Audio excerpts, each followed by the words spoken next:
Thank you. We move on then to the next question, which is on rape crisis centres, from Jennette Arnold, asking you about your promise to provide funding for rape crisis centres in London. Yes. Jennette, you're welcoming the fact that we've taken these steps, and I welcome the fact that you welcome that fact. And I want you to know that we have we set aside 1.4 million for rape crisis provision over 3 years. I'm absolutely determined that we get this done, and we are working with the relevant boroughs and all the local parties concerned to make sure that we get them in the right place. We're supporting the Croydon rape crisis centre, which Steve introduced me to so long ago, but also we want 3 others.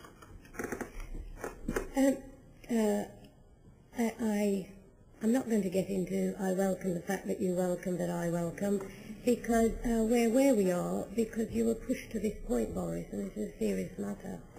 And I'm not going to be heckled by your... I'm always heckled by this lot. I'm not going to be heckled by Mr. Malthouse. If you would do me the justice and do me the decency to just listen to what I'm saying. I'm saying, and put this question in a context, as you know, Kit, where, as we speak, the police in my constituency are searching for a rapist who we believe not only has raped women in the last 3 months, but may well be associated with the murder of one of them.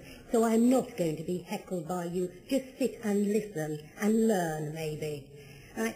The issue here, Boris, is you saw this as a political opportunity to get women on board with your campaign. That is not a problem. That's what politicians do.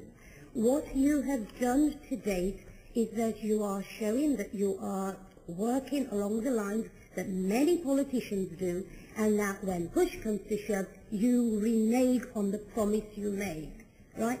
You didn't promise one rape centre. You didn't promise just to support crime. No, let me finish. You didn't promise just to support the rape crisis that exists. You promised to act immediately to provide for rape crisis. Have you done that?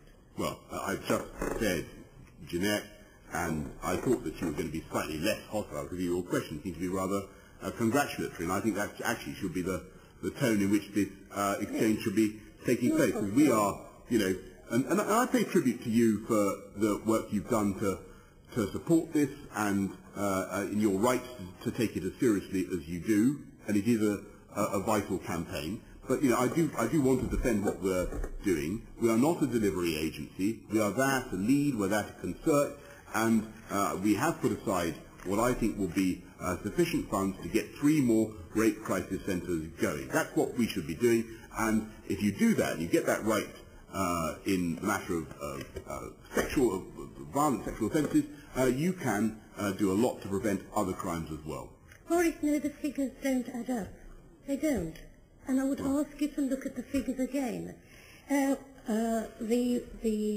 Croydon Centre, and I've got it here from the words of the Chief Exec, Croydon Centre needs about $250,000 a year. That's just to maintain that centre as it is, which is currently running at about 4 months waiting list and currently sees just nearly 400 women a year. Then you've got to provide the other 3. So the money that you've provided to date, it only comes to about 450,000 a year.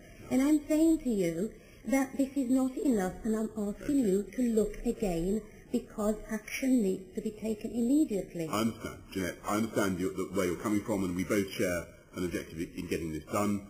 It's my information that the funds we're providing with other agencies can achieve the outcome we both want, and I'd invite you to have further conversations with Kit, who's leading on this, just to satisfy you on that point. We are determined to get these rape crisis centres done, and be in absolutely no doubt about that. On funding for Croydon, officers have already met Croydon to see what they can do to help, and there will obviously be further discussions. With respect to Mr. Malthouse, he did not make this promise, so I'm going to be having this conversation with you. If I need to have it every month, I will do. I don't want you. You're welcome to talk to me any time. I'm not trying to. And why I say this out of years of campaigning, and local government has never shown itself willing to come forward on this issue, and that's why it was welcomed when you addressed it as a strategic issue. You have access to money, and if you decide to lead and do the right thing to support women at this time of need, then you can do it. We are going to do it, Jennette, and all I would say is I think you should just try and take some of the heat and some of the politics out of this and just work with us to get it done. This is something that we both care about and we both want to achieve. I think you're unnecessarily trying to make this a point of division between us, because there really isn't any division. Well, we will see, because I will be coming back, because more money is needed. One centre in London, we all agree, is totally unacceptable. Yeah, how can we stay on par with Wales, when other cities have got 5 and 8? But the whole point is, Jennette, we're going to do 3 more, as I said right at the beginning of my answer, as indeed I said in my manifesto. We won't be as soon as possible. The Labour group is now out of time.